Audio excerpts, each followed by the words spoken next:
This is Live from the Table, a Comedy Cellar affiliated podcast coming at you on Sirius XM 99, Raw Dog, and the Laugh Button Podcast Network. This is Dan Naturman. And with me, of course, Noam Dworman. He's back in studio, back from, some people call it Palestine, some people call it Israel, some people call it the land of Israel. But Noam is back from there. Noam, Occupied Palestine. I trust you had a That's good what time. my mother calls it. I trust you had a good time. I had a very good time, yes. I trust your Zionism is no weaker than it was. Is it any stronger? My Zionism is intact. And Not reinforced necessarily, but intact. You could get tempted to see, how do I put this?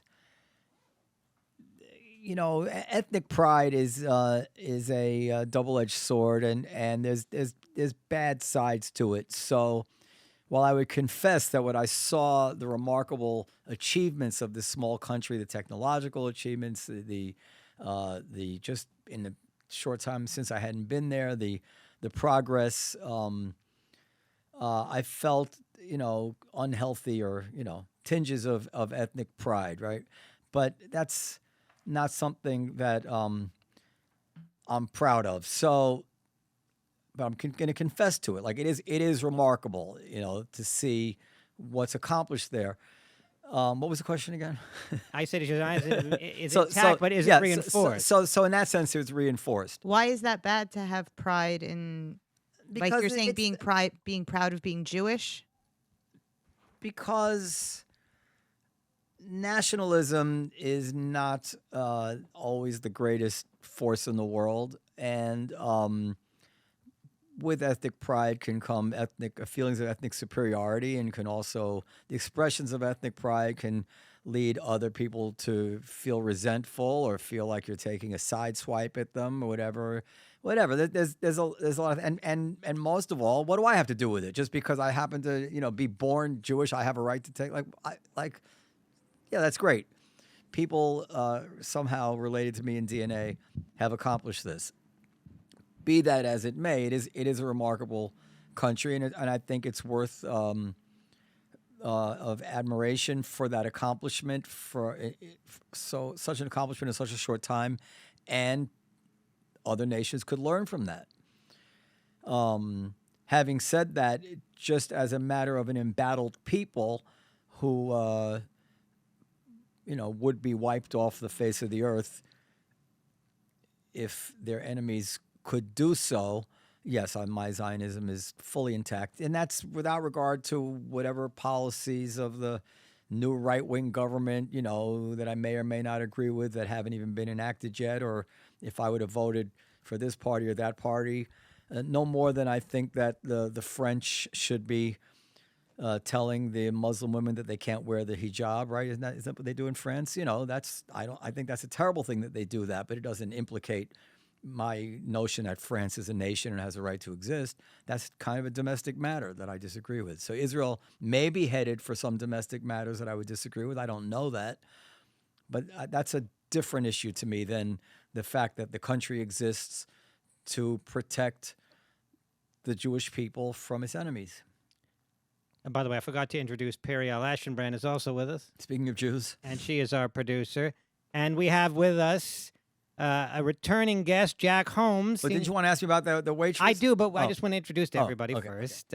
Jack Holmes is a senior staff writer at Esquire, where he covers politics and sports, and also hosts Unapocalypse, a series on solutions to the climate crisis. You can find him on Twitter at JackHolmes0. Oh, I have some questions to him about that. Go ahead. Well, we'll get to that. But first, I did want to talk about... Wait, just 1 second. Don't forget that we have to talk about stupid today. You promised. Okay, stupid. Okay, moving on.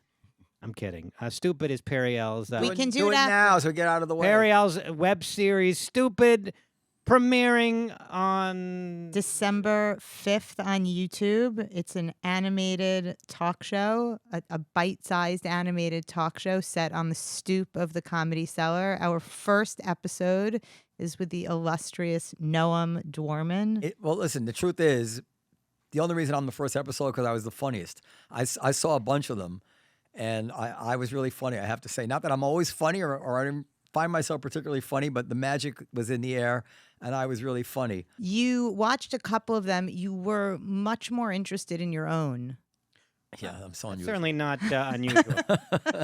But anyway, we wish Periel luck. I'm in one of the episodes. We wish Periel all the luck in the world with that project.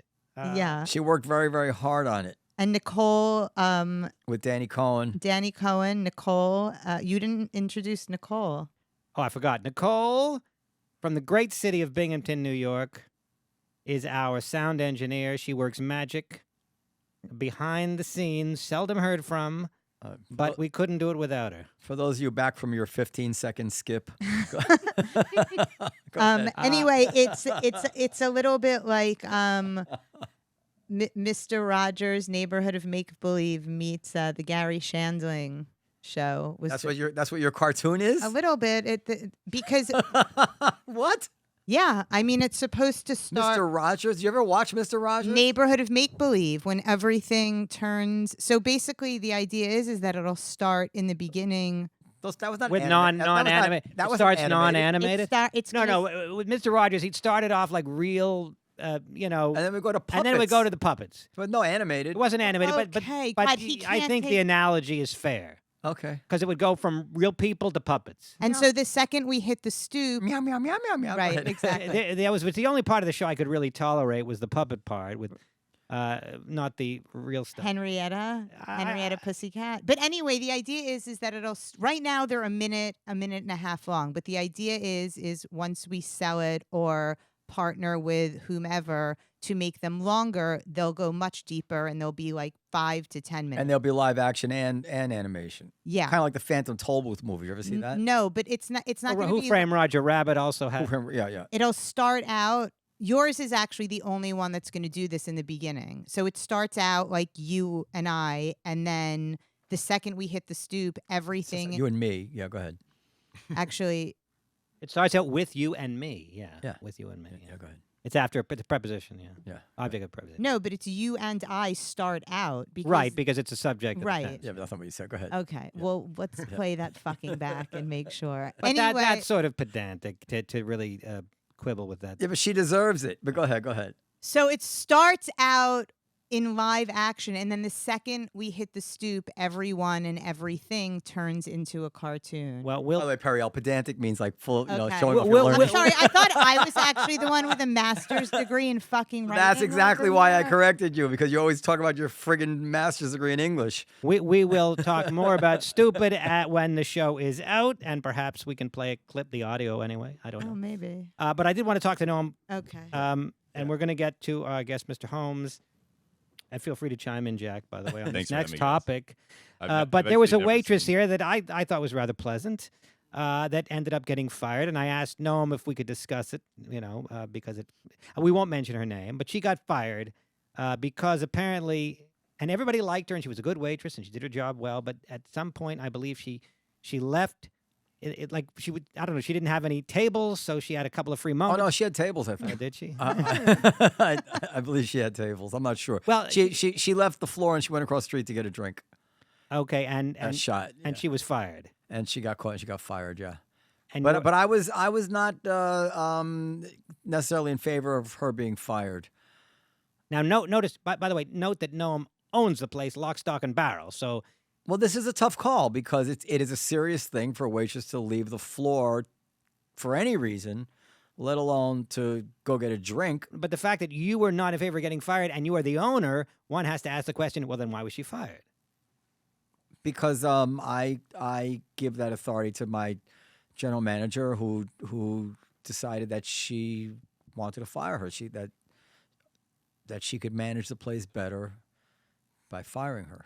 It's a crazy thing to do, to leave in the middle of your shift to go have a drink at a bar across the street. Having waitressed for many, many years in my younger days. Listen, I would imagine if you were to get this true statistic of how many people in the alcohol serving business have not snuck a shot of alcohol, it is a very small number. So that's the thing that's actually very curious to me, because you have mentioned to me in the past that if somebody, like if a bartender gave a drink away, you would fire them for that. Yes, I would.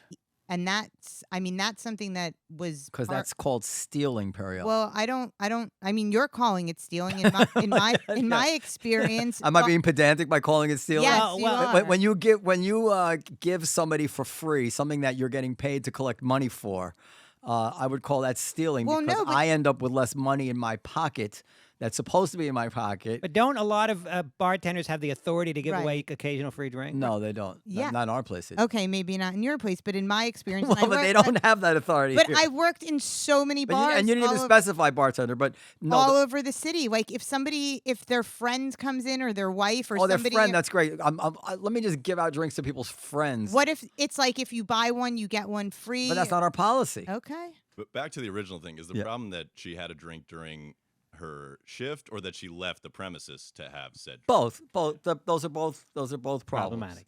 But that's on one side of the ledger, and also on that side of the ledger is the consequences of the kind of like the undermining the rules if somebody doesn't get fired for something. But actually, it's coming back to me. I had suggested that she be suspended for 2 weeks. I thought that would be enough of a Deterrent. deterrent for future people who might want to do it. I thought she was quite a good waitress, and I had a good friendly spirit that I liked for the place. Now maybe she wasn't as good a waitress as I thought she was. Obviously, they kind of do better when I'm there. They put their best foot forward when it comes to me. Although I never heard that she wasn't a good waitress, and I tend to be more forgiving actually about. I'm very unforgiving about a waitress being rude to a customer, nasty to a customer, things like that. I find intolerable. And I think they need to go because someone who's nasty once, that's just who they are. They're going to be nasty again. It never works. I've given second chances. It never works. Stealing is another thing. As I told you, my father used to say, stealing is like masturbating. It's very hard to do it just once. That has proved to be true. I once gave somebody a second chance who stole $40,000 from me, and then she stole another $160,000 from me. So I learned my lesson. I mean, she stole a whole night's revenue? This was in the office back. That is so insane that you said you would fire somebody for giving a shot for free, but you're going to give somebody a second chance after they stole $40,000. Does that make any sense? Well, he's learned from that mistake. He learned that stealing, you don't just steal once. Yeah. Well, this is a different thing. It was in the office. I'm not going to go into that situation, but anyway. But having said all that, when you're dealing with younger people, and that's a whole nother scenario I could talk about another day. When you're dealing with younger people, this is a woman who was a very good employee. There was a lot of cash in and out with not a good system. She had a child. She'd been it's a whole other thing. I mean, I'm sure that she Well, can we- needed the money, but You're a fucking heartless bitch. You know that? But you also said you'd fire somebody for giving away a drink, so that does an explanation is not out ridiculous as to why you would fire somebody for a drink and not somebody who stole 40 grand. right. But if I said anything, he would say that just because it's me saying. So, having said all that, I'm not that eager to fire people. And when you have a young person in their early 20s, they do stupid things like sneaking drinks. Now my question would be who is the least famous comic that if they ask you to hire her back, you would hire her back? Oh, that's a good question. The lowest on the totem pole, which is, by the way, going to insult whoever you name. I can't name it because exactly that. It would put them on lowest on the totem pole. I can tell you that Like if Chris Rock said, "Where?" I could tell you that if I don't want to say, but there's a lot of comedians. If they said, "Listen, I really miss that girl," okay, they're back again. How much? Get In back other words, tonight. would it be enough if somebody said, "Hey, let's call her Kelly"? It's not her name, of course. What would they have to say to get you to hire back? Oh, you know what? I miss Kelly. Would that be enough for certain comedians? Well, it would be easy in this particular case. It would be because I wanted to hire her back anyway. So if Ray Romano said nothing but, "Oh, come on, where's Kelly? Oh, too bad." And he said nothing more, would that be sufficient for you to say, "You know what? We'll get her back"? No, that wouldn't be What sufficient. if he said, "Noam, geez, I like the wings, but when they're served by Kelly, that they taste a little bit better." No, you lost Yeah, I lost your it. Ray I lost Romano it. left you. You had it the Left- first left- time. Left me, but anyway, but Ray Romano could certainly, if he said, "I would like you to hire Kelly back," you would do so. I don't know. Probably, but like I said, because I was leaning, I kind of wish that I'd be fine having her back. But if it was somebody I felt I couldn't hire back, no comedian would ever throw that kind of weight around. If Well, what if they said, I'm not coming back here again unless you hire this person? I'd have to hire them. But none of them would do that. None of them would do it. It's a hypothetical. Yes. Jack Holmes is with us, as I pointed out earlier. He's got a deep, rich timbre. That's true. He's quite young. That's also true. How old are you? 31, as of Sunday. Oh, happy belated Happy birthday. to our favorite Sagittarius. That's true. Wow, Dan. I didn't know you were gay. I'm not, but I just thought that was a funny thing to say. So what are we talking with Jack about today, Noam? You said anything and everything? Well, let's get his take on the whole world. But having said that, when I saw Jack in the Olive Tree, Jack was on years ago because he was such a far left-wing Charles Pierce type of, is that his name, Pierce? I used to edit him, yeah. Yeah, Pierce type of guy. And when I saw him, I think he was a few in, but he said, I turned to the right on some stuff. Well, I think I, like a fair number of liberal-minded people, got a little exhausted by the COVID regime that we ended up having to live with, where whenever I would write something that was like, seems like it's looking pretty good, the vaccines work, like maybe we should go back to doing the things that make life worth living, I would just get a torrent of abuse of people telling me that I was an ableist, sociopath and all of this stuff. Really? They would say. Yeah, and it's like, and this is what they do to people that are putatively, like, I'm like on the same side. Like I was for the lockdowns for a long time. I didn't know what the effect would be on schools, but I thought it was worth it going in that direction. But at a certain point, we do need to move on with our lives. And the reaction to that really put me off. It made me aware of how people go down these sort of online rabbit holes and struggle to come out. And it's not just a right-wing issue. Yeah, well, that's very, and by the way, I agree with you. Just, I was very COVID left, although at the time it was happening, it was not yet a partisan issue, and I didn't see it as a partisan issue.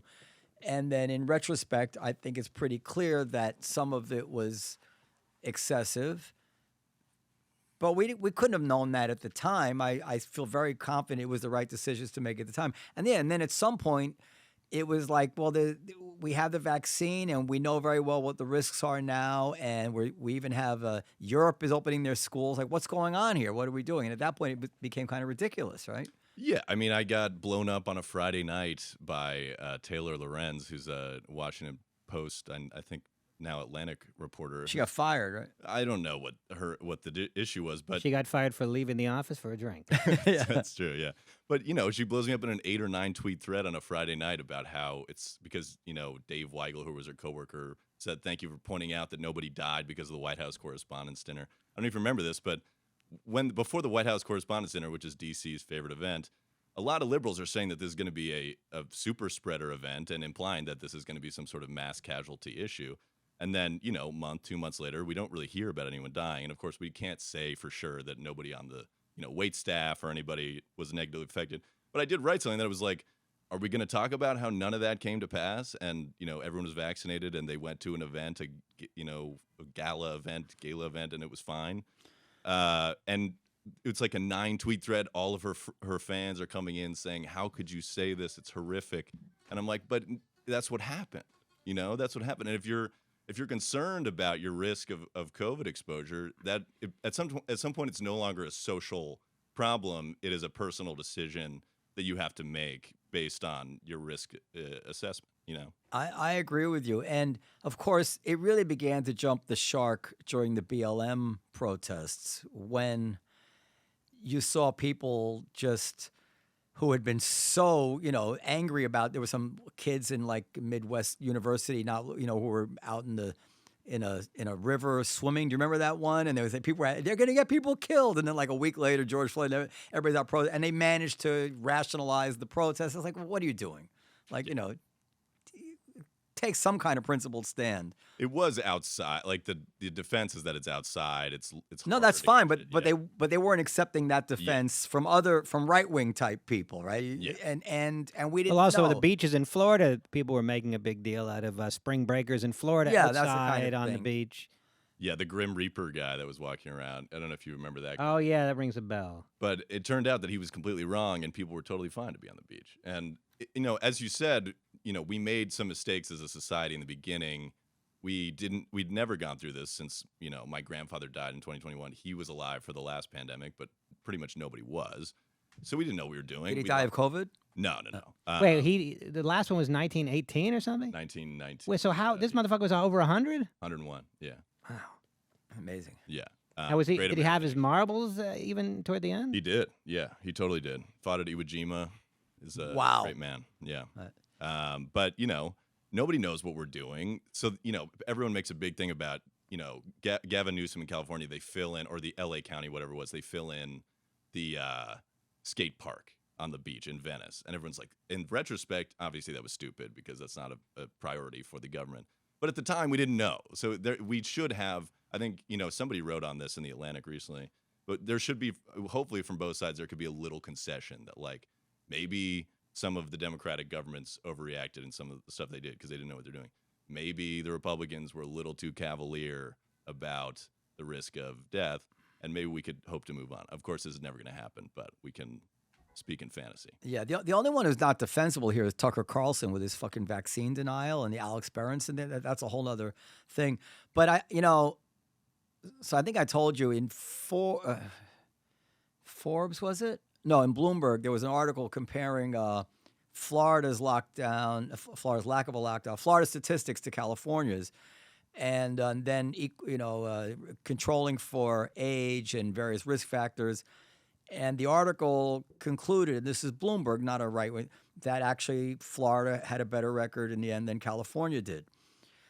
And I think that in somewhere in all of this is a reluctance to admit that maybe DeSantis lucked in, however, either because he's smart, and he is smart. He might have the same policies as Trump in certain ways, but he's not Trump. This guy's a Harvard lawyer, Well, the funny thing is that the thing that might sink Trump for DeSantis' benefit is support for the vaccine. I mean, DeSantis has studiously avoided encouraging people to get the vaccine, has not set him up as pro-vaccine. Whereas Trump, I think rightly, is like, I did Operation Warp Speed. Absolutely. I developed this vaccine in record time. He didn't personally, but he put the funding there, whatever. You're going to claim credit for that. But that could actually be a problem for him in the Republican primary. But I think this vaccine is actually just skin deep. But DeSantis, on the other hand, was very good about prioritizing the vaccine to the people who needed it the most. Because it's kind of like AIDS back in the 90s when they were trying to tell everybody, because they were, again, for good reason, they didn't want people to just consider it a gay disease and nobody would care about it anymore. They tried to make sure that we all thought we could get AIDS. But after all, we realized that just wasn't true. And this became the same thing with COVID. It became very important not to admit that actually there's a very small group of people who have a very high risk of dying from COVID. And it's like a 20,000 times greater risk. And actually, young people are not dying of COVID. And the fear was, well, once they figure that out, they're going to be like, fuck this shit, I want to go out, which is kind of what was happening. And so DeSantis, I think he was very aware of the various risk categories. And he was very good about getting the vaccine to the people who would likely die. And he was more cavalier and said, you don't want to take it, don't take it. And this became especially justifiable once it became clear that it didn't stop the spread. Because when the vaccine first came, we thought once you take it, that's it. You can't ever get it again, and that would stop the spread. That's my phone. Well, in fairness, the people on the science side never said that it would stop the transmission, but it actually does. No, it lowers the it doesn't stop the transmission, but it makes it less likely because you usually produce less of the. They didn't say it at first, but then the first studies after it came out showed the R naught going all way, a little just above zero. So it would have disappeared on its own, and you weren't supposed to be able to get it again. Only an outlier was supposed to get it again. But then it became clear that actually, as Alex Berenson said, it's more like a medicine that you take preemptively. So you might still get it again, but you just won't get that sick. So at that point, well, that's really up to you if you're young. You want to take it, you don't want to take it, you've had it So I thought DeSantis was kind of proven correct about that. He didn't close the schools. Florida. Although, on the flip side, another sort of possible come to Jesus moment is that there's still no statistical evidence that closing the states that close schools more than the other ones have worse academic outcomes right now. Like the most recent study also that I saw written up in Bloomberg was also sort of a wash where it didn't really make that big a difference. I'm not shocked by that, but I'll add to that when they've been talking about all the lost time and how we're going to see this consequences for a generation. I'm like, they'll catch up. Like my father came here 9 years old from a lot of people, geniuses. Well, actually, that actually undermines me. But just regular people came here as immigrants, not even speaking the language in grammar school, and they catch up too. Like when I did a story where I talked to a bunch of teachers about what they were seeing in the classroom, maybe in January of 2022, and for them, they were not as concerned about the academics. Like eventually, the kids are going to learn hopefully enough math to do fine. But a lot of it is behavioral, and it's like socialization that they did not have. And when you're going from 3rd to 4th grade or 4th to 5th or whatever it is, that gap of a year where you're not having that sort of organic interaction with other people your age, with adults who you have to listen to who are not your parents, they noticed that there were big behavioral issues. And work habits too. Yeah. I don't want to dismiss it as zero. Yeah. But I don't think it's the calamity that they're trying to say it is. Now, but can I ask before? I'll add to that whole thing that also, it might also be worse for poor people than even middle class people. Poor people do rely on the schools as daycare and stuff like that. And I don't want to be flippant about anything, but as they say in your business, things are never as bad as first reported, right? So I think we're going to be okay. The loss of money that states that locked down, if that was a hurricane, let's say, we said this once before on the show, it would be the most serious natural disaster in history. So Florida spared itself the most serious natural disaster that it could have had in its history, all that economic damage and all the lives ruined from that economic damage, without losing more lives than a state which reacted drastically. Whether he got lucky or whether he's a genius, you got to say, well, this is a good credential for a guy who's going to run for president and is going to have to steer us potentially through future problems. So the left, who hates DeSantis, does not want to give him that credit. No, and I'm not, it's hard to gauge if like just deaths alone are the only criteria, whether there are other factors in play, as you say. But in the end, big one. Yeah, but in the end, he was vindicated in that.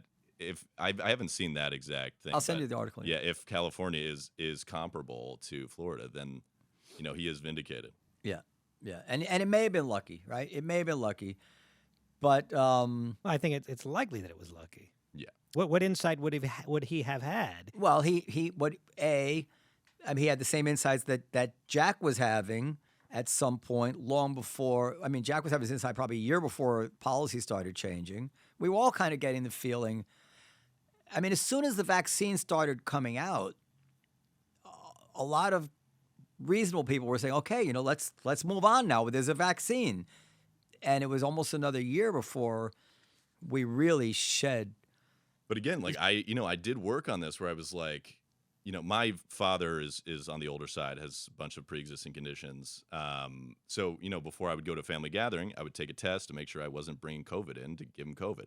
And we sort of wrote and I did videos on this where I'm saying, it's probably a time when we can start going to do the things we do, but that doesn't mean you have to be all cavalier. You can take a test and make sure you're not spreading it to old people if you're going to be around them.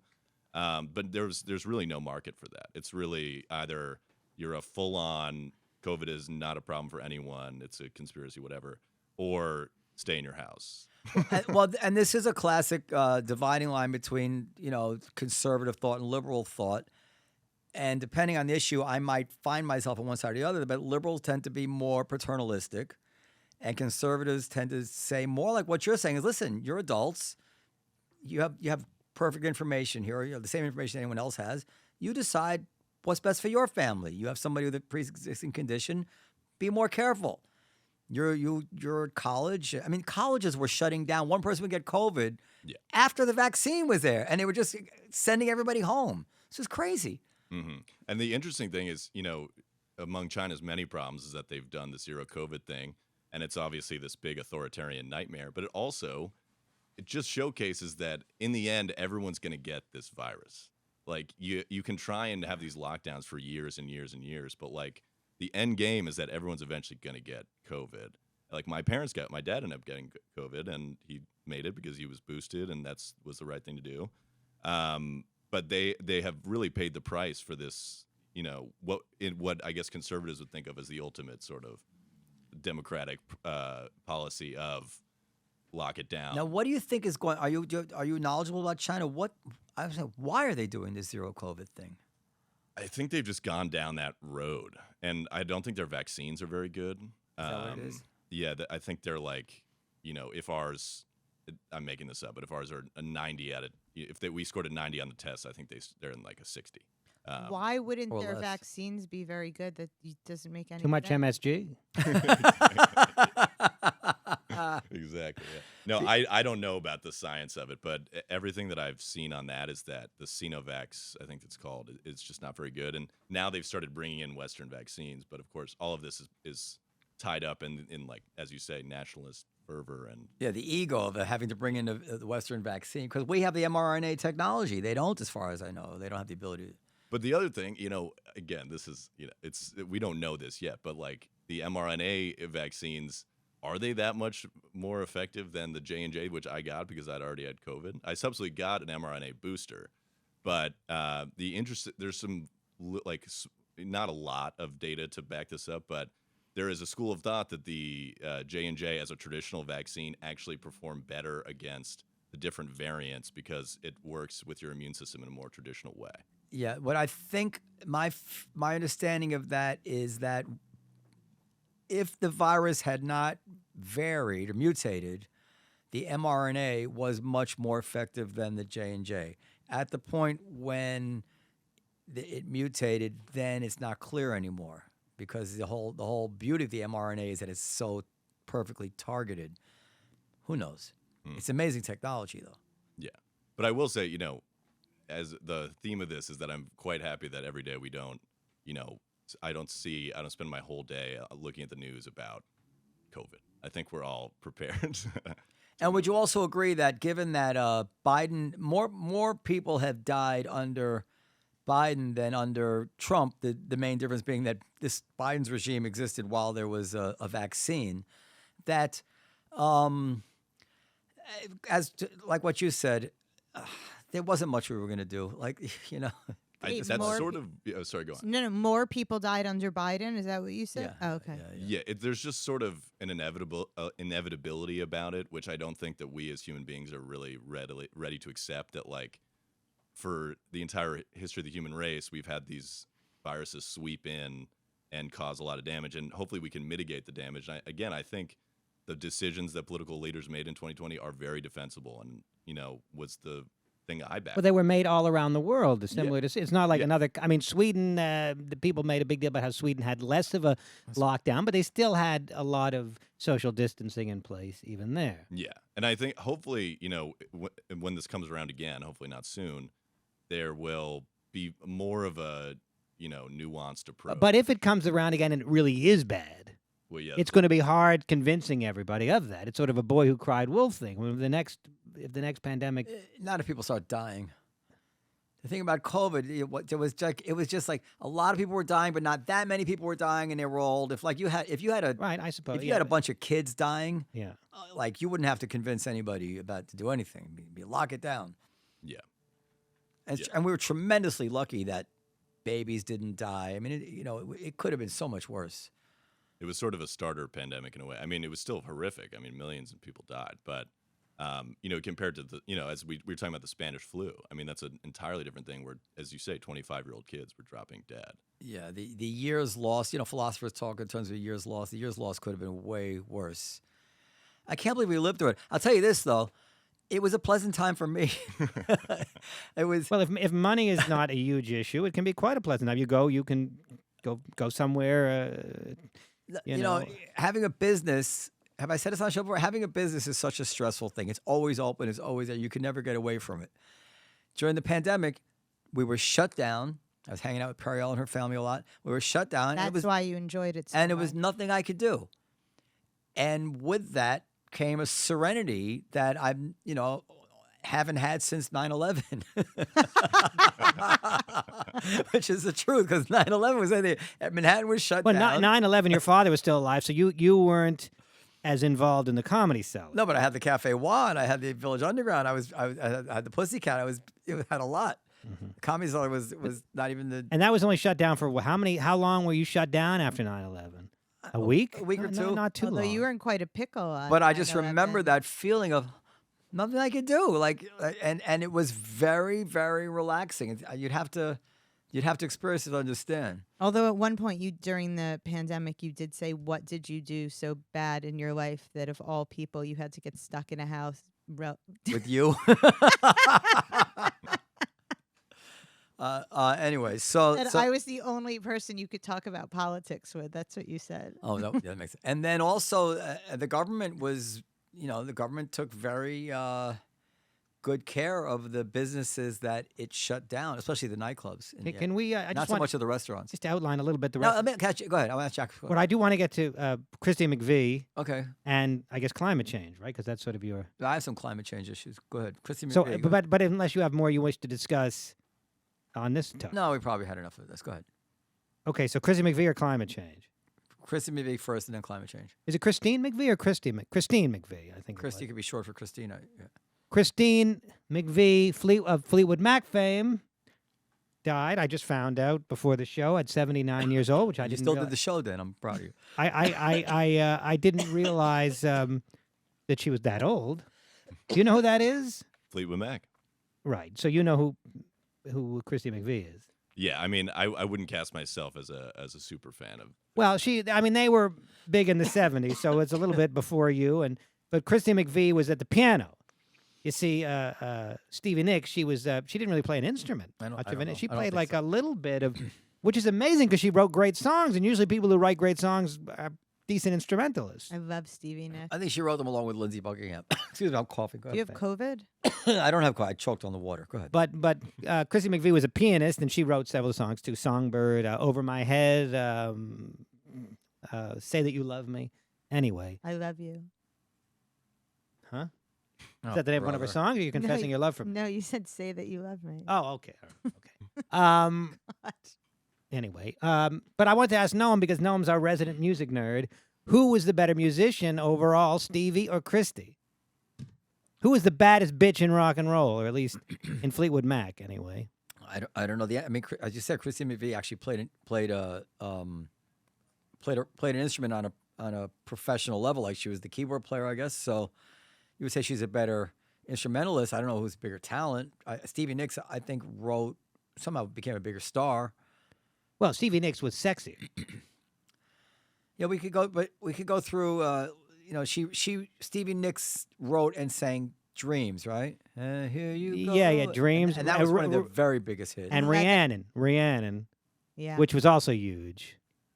Rhiannon, and who sang "Landslide"? And Landslide. Yeah, so And she wrote that too, I believe. maybe with Lindsey Buckingham. I don't know. So they're both good. It's a great band, amazing band. I love it when talented women are reduced to who is sexier. That's He didn't say that. He did so. no, He I said He who- didn't no, reduce them. He was saying that maybe that's why she became a bigger star. That's correct. Okay. Yes, I said who is the better musician, I think was my question. And then he said Stevie was a bigger star. I said, well, she was sexier, which has a lot I think has a great deal to do with it. And she had her voice was, I mean, certainly Raspy and it was raspy and interesting. yeah. And Mateo Lane, this guy had the nerve, the fucking ball. I was about to kick his ass, except he's a lot in better shape than I am. But he said that she sounded like a goat, and that he prefers Mariah Carey. Well, that's apples and oranges. Mariah Carey is a fantastic singer. Yeah, And but I how think do she's you- the all-time leading female artist. And she writes all her songs. I don't think she writes her songs. If she writes her songs, then I might Mariah have Carey? Mariah Carey absolutely writes her songs.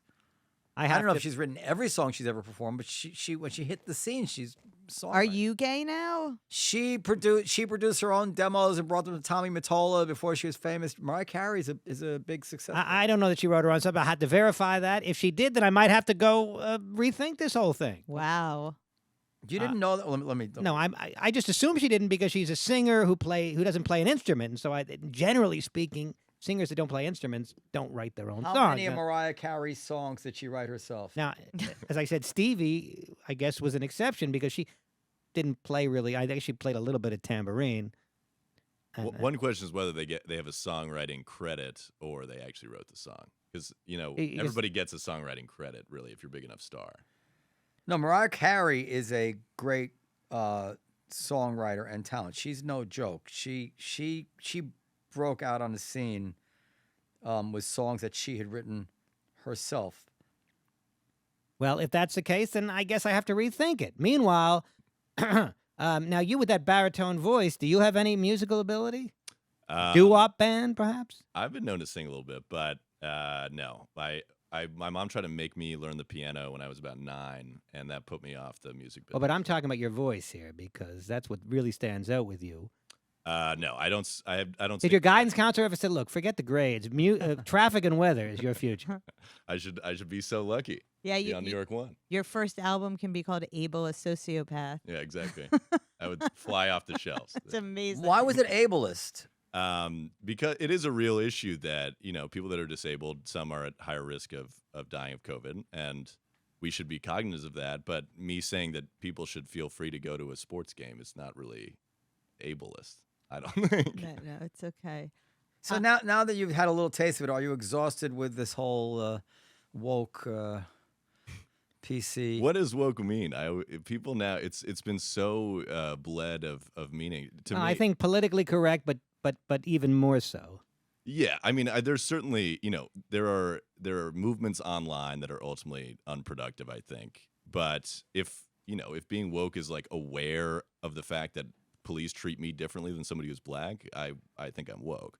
If it is, trying to get someone fired from their job for something they tweeted, that's not what I'm interested in. Wokeness also wokeness also to me has the connotation that you have these kind of opinions, and also you are not interested in anybody discussing them with you. Like if you say, it's a liberal position. I would say you can have the position that what's her name, the swimmer who at Penn, who the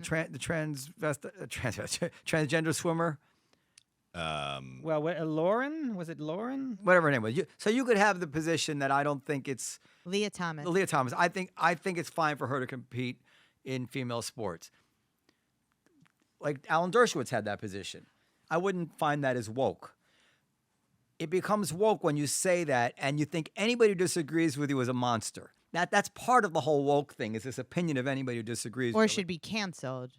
That's a whole nother level. Like we were surprised that Dershowitz felt that she should. Right, but he also said he could be swayed otherwise. He wasn't. Right, but he wasn't ready. I pushed back on him, and he said, "Well, maybe you're right." But he did a podcast prior where he came down strongly that she should be able to compete. But nobody would call Dershowitz woke because he made it. He was making a reasoned argument in his mind why it was. Wokeness has this almost quasi religious and thing to it, which whatever.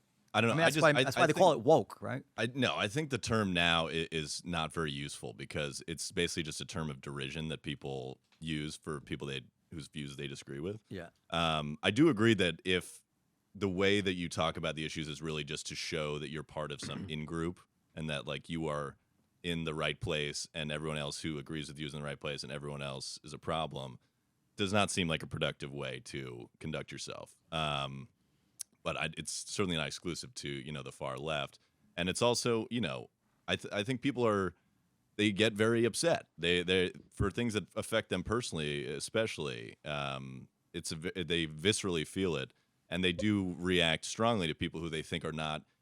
Sometimes they don't think that you're disagreeing with their politics. They think that you are denying their humanity in a way, or denying the fact their complaints about how they don't have the full rights of citizenship in our society, and I can understand why people get upset. It's just in the end, it doesn't solve many problems when we yell at each other. And I don't really understand why they get upset. I mean, depending on the case, but you should be able to discuss things without people getting upset, as long as you're not being nasty or in bad faith. So climate change. Climate change, baby. I was listening to this podcast. It was Megyn Kelly's podcast. By the way, Megyn Kelly's podcast, I don't know if you ever heard it, is very good. She really is good. And getting back to the Stevie Nicks thing, she was always so attractive and so polished. And, it wasn't clear to me if that was part of the reason that she was doing so well on TV. She is very good. But anyway, she had this guy, you probably know him. It starts with SH, and he ran for governor in California. A dude, and he claims to be a climate change expert. Oh yeah, but he wrote the book Yeah. sort of What's his against name? the grain on Yeah. the science. What's I don't know his name though. How can you not know? You're a climate.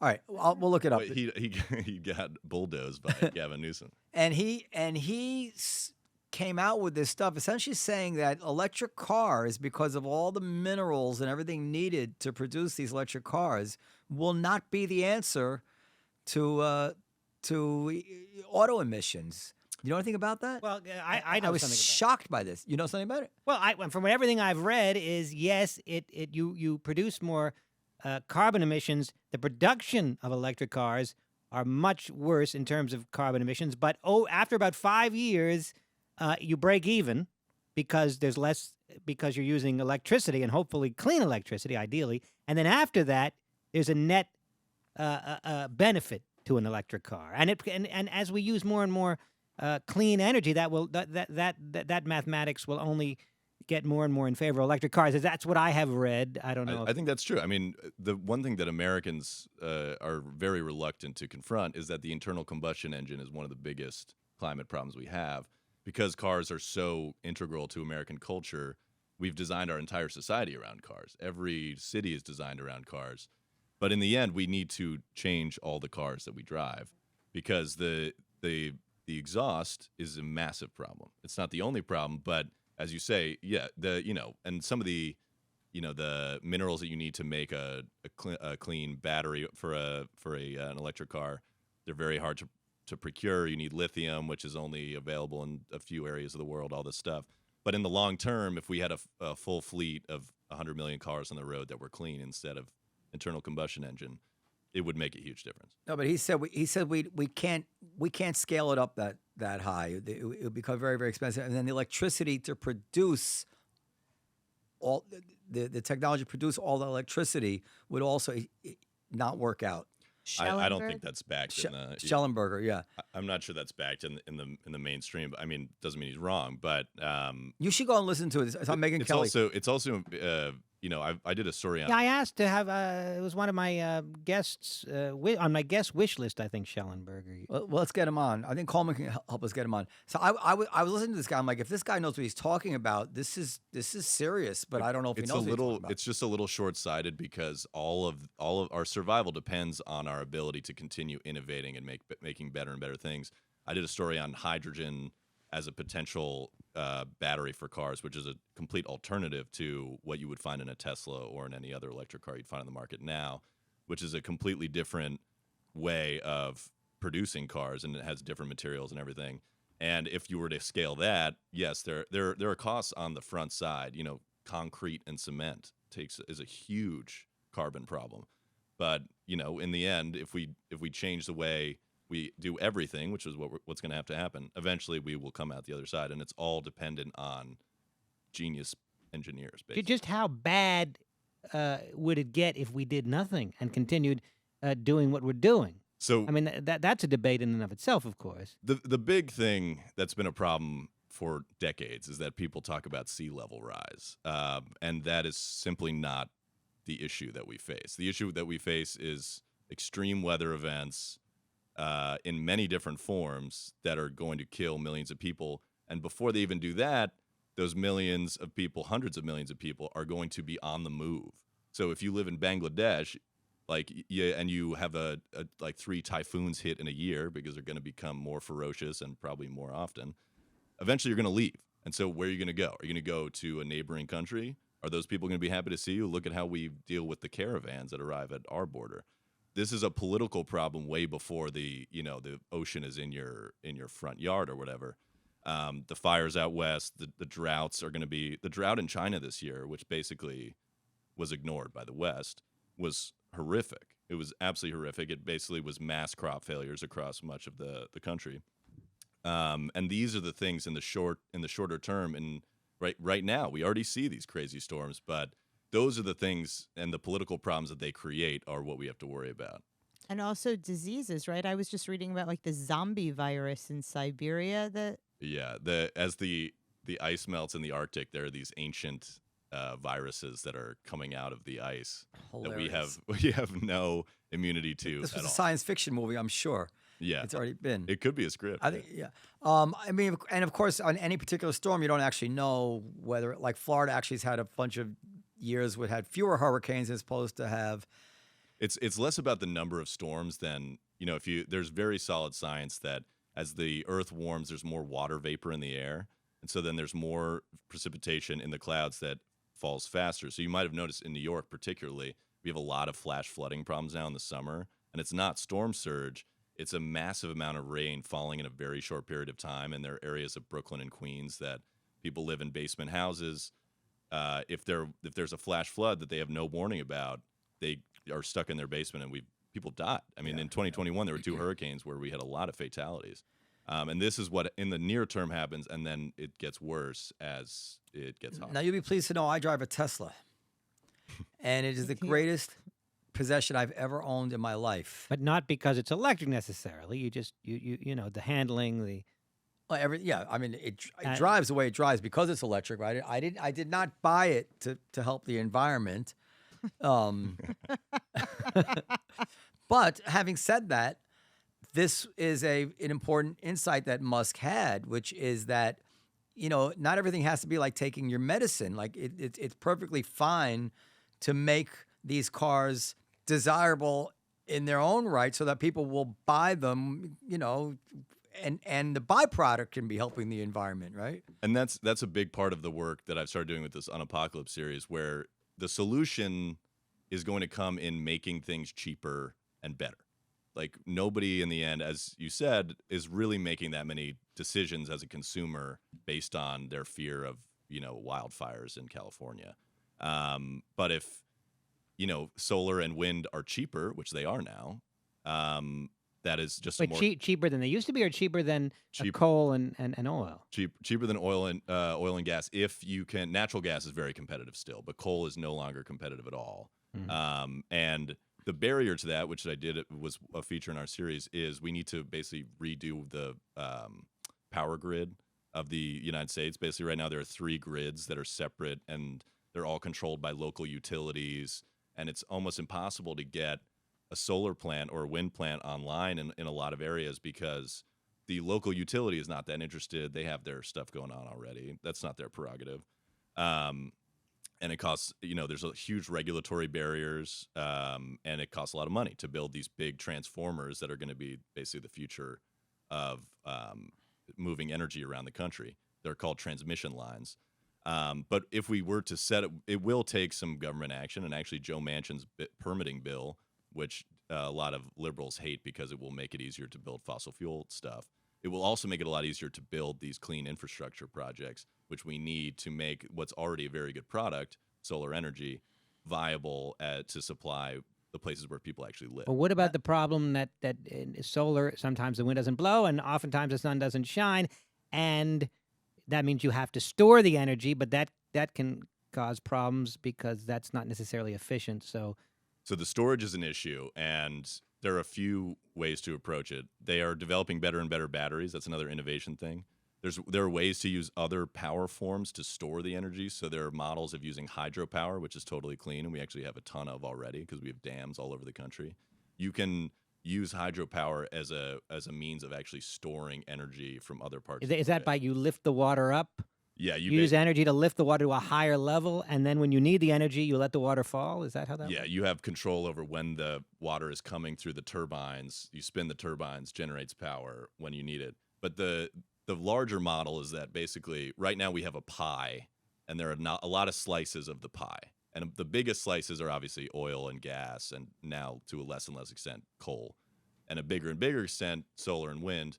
But if we want a pie that actually is dependable and serves everyone all the time. You need things like hydropower. Nuclear will be a huge part of it. I want to ask you about nuclear in a second. And we're shooting a video tomorrow actually about geothermal energy, which is a very cool kind of what's called firm. All of those are called firm power, and that's basically they are operating 24/7. So they supplement what will probably mostly be wind and solar to have a dependable grid all the time. And how far are we away from fusion? I mean, the old joke is we're 50 years away and always will be. I don't know a ton about. I think what we have now is fusion. I think fission is the other thing, isn't it? Well, fission is what nuclear power is. Oh, right so now. what we have now is is fission. Yeah, but fusion is you're putting the atoms you're together. smushing the atoms together and creating energy that way. So years ago, I mean, maybe 15 years ago already, I was saying the following. I said, they're not serious about this climate change thing. They're telling us it's an existential threat. But if they really believed it, they would build nuclear plants right now. I think I started saying this when McCain was running against Obama. That's how many years that is. I said, because if you think something's an existential threat, and you have a solution now, yes, there's some risk to nuclear power, but not huge risks. You build it now, and then you buy time, and then when you are ready with the other forms of other means to produce energy, then you go online with the other ones. To this day, there has not been a new nuclear power plant built in America since Nixon. No, I agree. And Germany, what the fuck is going on? We just saw Germany. And now we have electric cars. So you could power all the electric cars with the nuclear energy. So no, I agree. There's a taboo about nuclear, and a lot of people on the environmentalist left are opposed to nuclear, and I think they're wrong. You look at Germany, well, you say you think they're wrong. They are. It's wrong. indefensible. They're incorrect. Yeah. And it makes me think you don't really believe what you're even saying. Do you really believe there's an existential threat? If your child, if a doctor said, listen, Mr. Dworman, your child is going to die. We have this temporary measure. There's some complications with it, but it'll hold over until they're developing new medicines all the time. No, I don't want it. It's not. No, and Germany almost basically committed national suicide by shutting down all of their nuclear plants just in time to get into a geopolitical conflict with Russia. It's amazing. And Trump warned them not to. They were he was actually right about the Nord Stream thing. Yeah. But they were talking about firing up their coal plants. Yeah. For the winter. Yeah. And eventually they reversed course, and now they're using nuclear again. And actually France is huge on nuclear. They've always been. I mean, they've been since the 50s. I think. And the French didn't meet their Paris Accords. Was it the Paris Accords? Now are being fined because nuclear doesn't count as part of the energy. I mean, it's crazy. Yeah.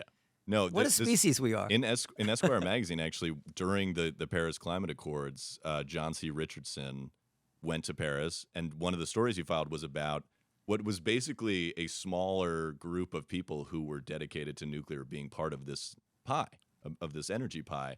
And they were not, in the mainstream of this conference, as you get at. It's like the Great Barrington Declaration for climate change. It makes no sense. It really makes no sense. No, but unless people don't really believe that it's an existential crisis. No, the takeaway is that Democrats are. One explanation is that Democrats are full of shit, but it is a real problem. But when Obama runs on that, people forget that in the stimulus bill, which should have been much bigger, there was a lot of climate funding, including for a company called Tesla, which basically got off the ground as a viable, scaled business because of this government money that we pumped into it, which I think was the right thing to do. Isn't Schellenberger also a big nuclear booster? Isn't he the one that? He probably is because he's, a iconoclastic voice. How could you not? I would say nuclear is back in the mainstream discussion now of we need whatever percentage, 15%, 20%. Why not 100%? Well, you wouldn't want to live next to a nuclear plant. I understand people's reservations. I think we need to build them, but I don't know if 100% would mean that I would have to live next to. Well, that's the other thing. That's the issue with build wind it in the poor neighborhoods. No, Where can you build that? I'm sure we have a lot of land in this country. I'm sure there's places to build nuclear power plants that don't mean somebody has to live right next to them. This is the issue with the transmission lines that I was talking about. The best wind and solar harvesting is in areas of the country where nobody lives. It's in parts of West Texas, up through the middle of the country in the least some of the least. Well, I was just in populated South states. Dakota, and I had a gig there, oddly enough, but I was driving like for 10 miles. It was nothing but windmills. Yeah, and so for that, you need these massive power lines that are they're called direct current. Like what we have in this room is alternating current, but there's a new type of power line that can carry it over huge distances. So That was Tesla, right? He wanted direct current, or no, Edison wanted direct current. Tesla wanted, I forget. Maybe, yeah, I Okay, don't know. yeah. But yeah, the idea is that in Iowa, where they are starting to have a lot of wind, actually, you could carry that to Chicago, and that would power people's homes in Chicago, and they wouldn't have to have a power plant outside their house. Yeah, it seems like we have a lot of solutions available to us, but nuclear is a big one, and it's just and you know, even in the Soviet Union with Chernobyl, with communism in 1970s technology, we managed to contain it. We could build nuclear power plants, and let's say there is an accident and 5,000 people die. You know, that's not the end of the world if it means we're saving civilization. People die. We have accidents. There's hurricanes. I mean, there's all sorts of times people die. Yeah, I understand on the visceral level why people are concerned about it, but as you say, the facts of the matter are that we need part of our energy to come from nuclear. Anyway, all right. What else is on top of your list politically these days? Well, Now that you're a right winger, yeah, fully transitioned to a DeSantis super fan. Yeah. What are you still liberal about?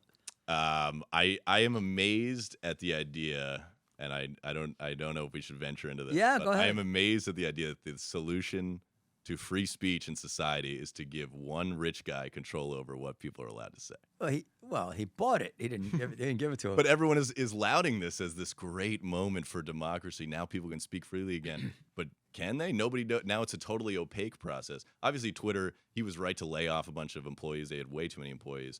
It was badly run in some ways. They were not turning a profit. But if you've been on Twitter recently, the ads now are the kind of things you'd see at the bottom of like a porn website or something. It's like I wouldn't know, but go ahead. But it's, Yeah, I don't. Do I even see ads on Twitter? I'm on Twitter a fair amount. I'm not sure if I'm seeing it. I was talking about this today on the said platform, and to make it clear, I'm not going to quit this platform just because he took over. But now every 4 tweets, you have a promoted tweet from some like crappy little website that's like, okay. All right. here are like the 12 funniest texts of 2014 or whatever. I'm going to give you a rundown on all the pertinent issues on this Twitter thing. You tell me what I'm leaving out. Number one, Twitter was losing $250 million a year, I believe, something like that. So even though our journalist class doesn't seem to understand that, that's not sustainable.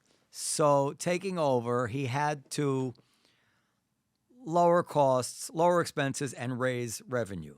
And that was not easy to do. And the way you do that is often by trial and error.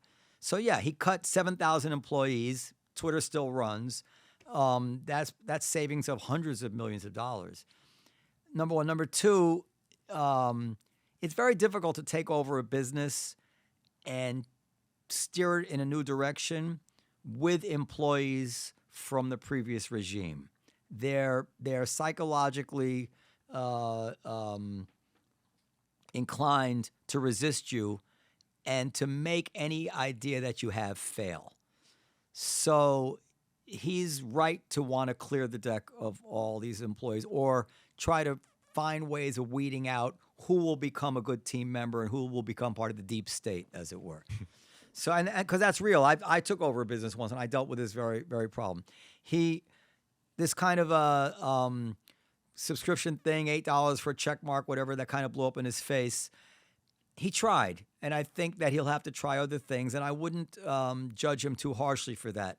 He might be bipolar. Some of the stuff that he did, including this Paul Pelosi thing, you can't defend it in any way. He needs to shut up. So he seems to have a problem there. I don't think he's going to turn it into a cesspool. I don't think people are going to be using the N-word, and I don't think you're going to have obvious hate speech there. But I think that ambiguous hate speech, things that are defined as hate speech by the woke world, but one man's hate speech is another person's, point of view kind of thing. I think he will err in that direction more. I think that you cannot have It would be nice to have a Twitter that gets it just right. But I think in real life, either you're going to have to decide either you're going to have a Twitter which jumps the gun on Lab Leak and Hunter Biden and all those things, or a Twitter which might be a little more permissive than you would like it to be. I don't think in the real world a middle ground is possible. And I think that Musk is going to have it freer. There's going to be a little bit more stuff that we kind of think, how did that get through? Or why did that get through? I don't think it's that serious. Just block it or don't read it. I think that his inclination is generally correct, which is that this has been, and let me add to that, that Twitter was not only jumping the gun on things, but it was always from the same direction. They were always jumping the gun from a left-wing direction. If it had been a story about Eric Trump or Donald Trump Jr.'s laptop, I don't think they would have censored it. So having said all that stuff, I think Musk taking over is probably a good thing, and we should give him time to see how he does. I do think he personally should maybe shut up. Yeah, he should, but I think he and will. stay in the background. Unless he's bipolar, he will, because he'll have to see, what the fuck, I got to shut up. I think he's got a That few picture- problems. Yeah. Is that picture he put out of his bed table? Yeah, he had I like first of all, it was Diet Cokes without caffeine. it was so What is that weird, about? and like 3 guns. Yeah. Like it was just like it looked like such an unstable situation. Yeah, he looks like a 14-year-old kid who's on like a gaming binge or something. But But that's neither here nor there No. to how he's running Twitter. to the point of how he's running Twitter, he leveraged so much debt on this company that he has like $100 million in debt service alone every year that he has to deal with now, which was not there before. As you say, they were not running a profit before, but that doesn't help.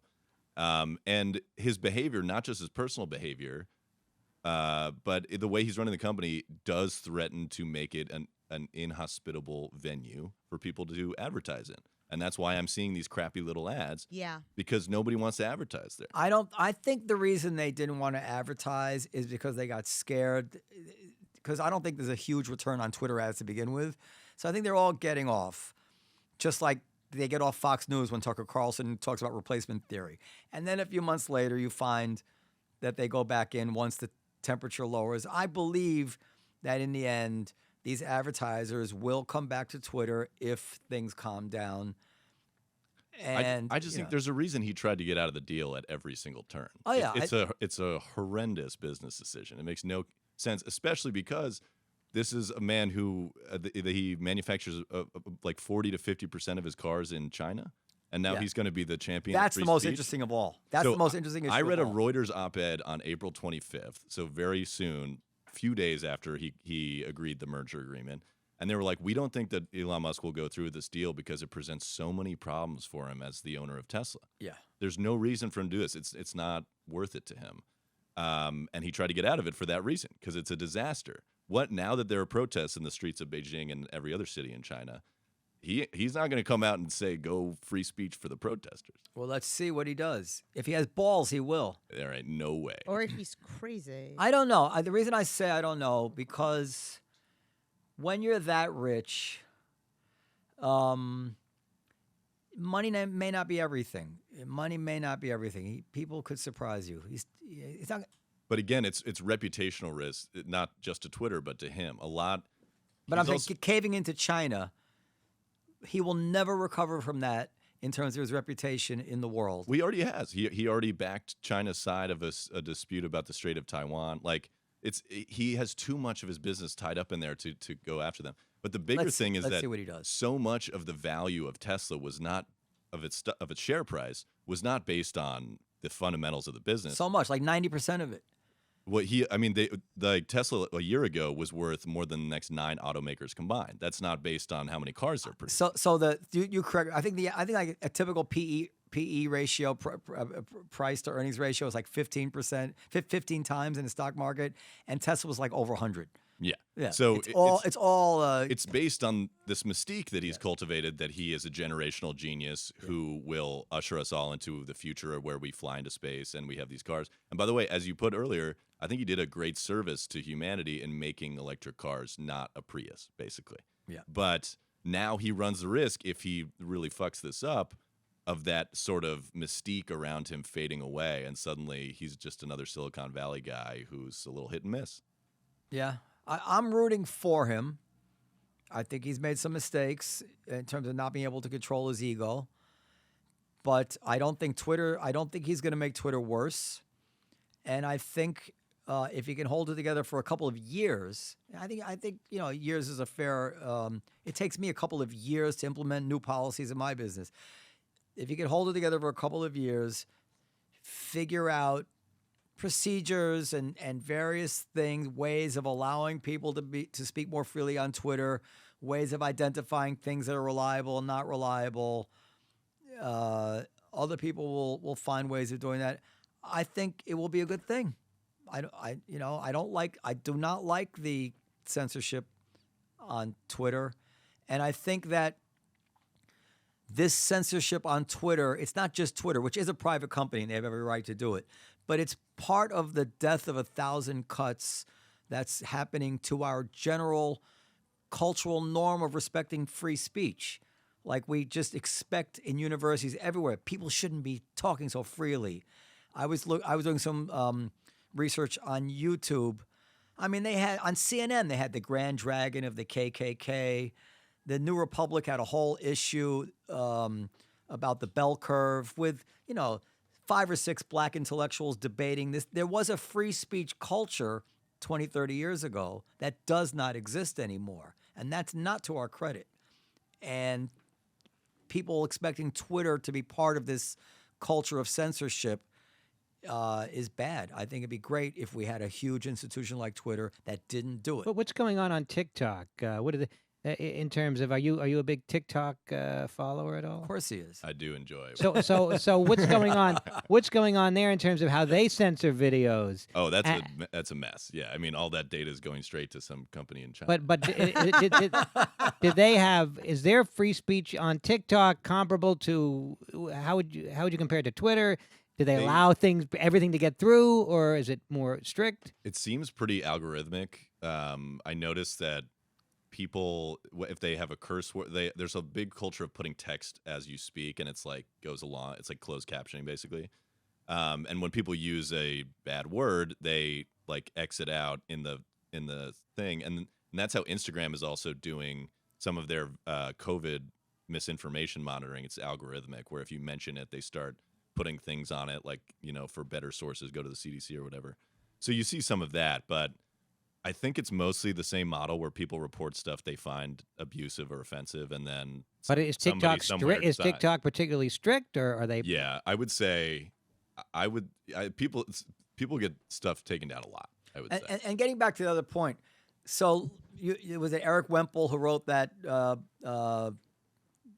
blog in the Washington Post, where he basically confessed to being totally wrong about the New York Times firing of James Bennett, the editorial page editor who put the Tom Cotton editorial, and where the employees of the New York Times had claimed they felt unsafe, blah, blah, blah.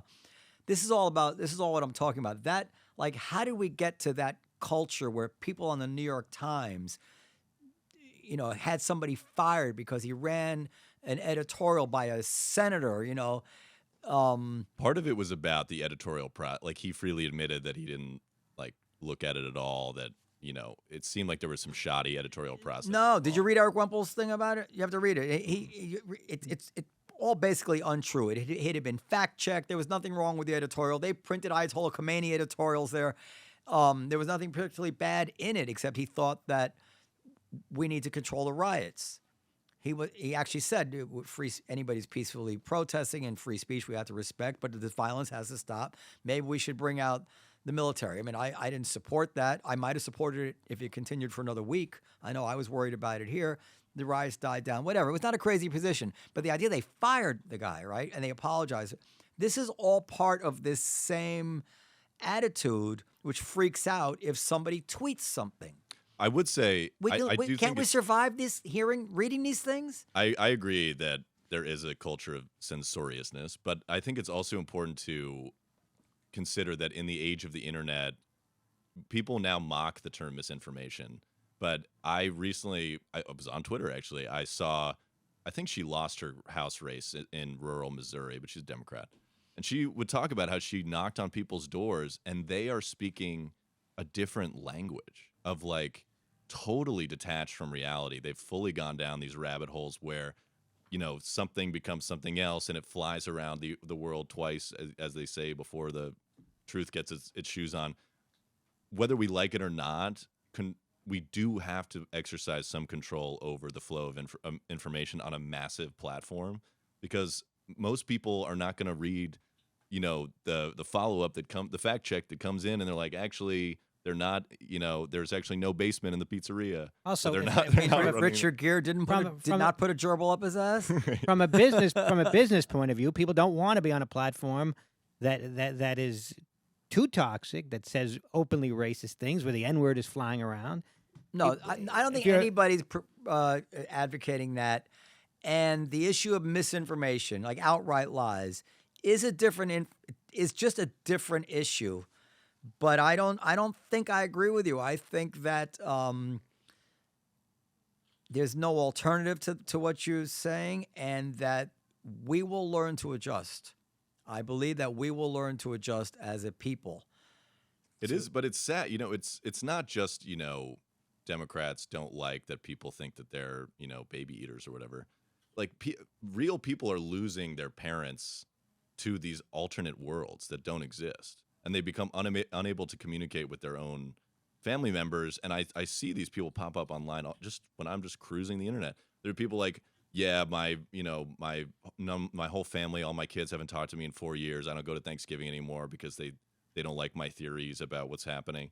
It's Yeah, but you don't know how many people that really speaks for. I mean, it's not just the internet too. I mean, Fox News has done this to people, whether we like Fox it or News not. is a problem. Yeah, I mean, it's there are people sit in front of the TV all day, just mainlining this rage about variously true and untrue things that people they don't like did. But it is destructive in the end. But we will adjust. Look at how the midterms petered out for the Republicans. Have faith. I think as a freedom is the only solution, and we will adjust. People will get burned a few times by believing a bunch of crap that gets debunked, and they'll say, "Oh, all right." I think it's going to be all right. I hope you're right. Well, it is. Look at the midterms. Like people talk a good game about Trump, blah blah blah, and then they're like, "Oh, fuck this guy." Yeah. I mean, they were also just talking about this crapola that does not have anything to do with people's lives for most of the election. It's just this insanity about, everyone's trying to make your kid a drag queen. I mean, it's just not real. And eventually, normal people are like, I just don't want to hear this anymore. Like, this is insanity. People trust the censors less than they trust the bullshitters, and for good reason. I mean, this Hunter Biden thing, like every super right wing person I know, this is like their national anthem. It's like, Oh, yeah. But I think you're because- underestimating how ignorant people in this country are. Like, people get their literal news. Like, there are people in my family who get their news from memes about Trump on Facebook, and they think that that's yeah, but real. liberals, you see these polls, they ask liberal people, how many unarmed black people do you think are shot by the cops every year? And they'll say 10,000. Like, they don't know either. Yeah, I do think that the best solution would be to introduce a class on critical thinking and source Teach identification. kids, that's right. At the grade school level, honestly, And have it take go all Fox the way News through. off the air. You can't take Fox News off the air. Yeah, it's not good. I'm thinking Fox News is going to have to adjust on their own. In retrospect, I know it's time for us to go. Roger Ailes was such a villain, but the worst thing that ever happened was that he left Fox News. Fox News under Roger Ailes was 1,000 times better than Fox News now. It was more fun. I mean, it was like Bill O'Reilly talking about the war on Christmas. Now it's gone into this. It was more fully- reliable. Well, they still, their polling unit is still good. Their elections unit is still good, but pretty much everything else has gone completely off the rails. So let me give you an example of Fox News under Roger Ailes and Bill O'Reilly. Dick Morris, it was a 2012 election. Dick Morris was predicting that Romney was going to win, blah, blah, blah. So then Romney didn't win. You never saw Dick Morris again on Fox News. Yeah, I mean, like that. Well, it's like the guy that called Arizona for Biden. He was out the door in a month. He was gone because they were hemorraging viewers to Newsmax, and to what's the other Stirewalt, one? you One mean? America. Yeah, Stirewalt. He was out the door. Yeah. Even though that was But the he called reality. it right. No, but I have some inside information about that, and he actually did call it too soon. He jumped the gun. He did- They were way out in front. That's true. They got it right, Yeah.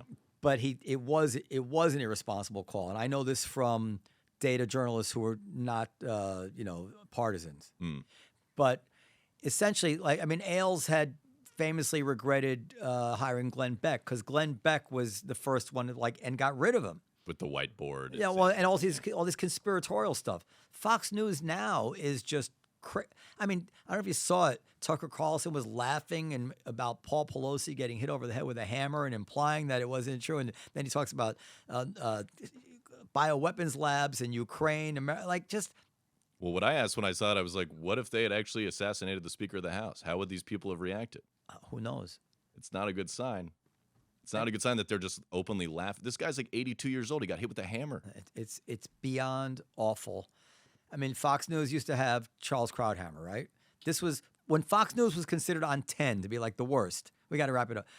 There were already documentaries. That documentary outfoxed. This is when Charles Krauthammer was the voice of Fox News. Charles Krauthammer would not find himself dead on Fox News today, right? He would disassociate himself so clearly from what's going. It is a totally different animal now. The problems with liberals is that they always think everything's on 10, so now nobody believes them. I just read an editorial from the Washington Post from 2012 complaining about the arrogance of fecundity that the Romneys are showing by having 6 kids. Anyway, just crazy stuff from your people. But anyway, I think we agree on a lot, Jack. I think maybe just with age comes a little we'll just have another pandemic, then I'll really be right. Wisdom. All right. We Well, got to go. It's thank way too long. But I love talking to Jack. Thank you for listening. Thank you, Jack Holmes. Thank you. And if you're seeing us, if you're only listening to us on audio, Jack is a white man, despite his Barry White. Barry White-esque. Timbre. Is it timbre or timber? I don't know. I thought it was timber. But in any case, of course, Nicole Lyons, thank you for your behind-the-scenes magic. Periel Aschenbrand. And stay tuned for Stupid, coming soon on YouTube. December 5th. And we'll speak to you next time. Thank you. Bye-bye. Thank you. Bye-bye.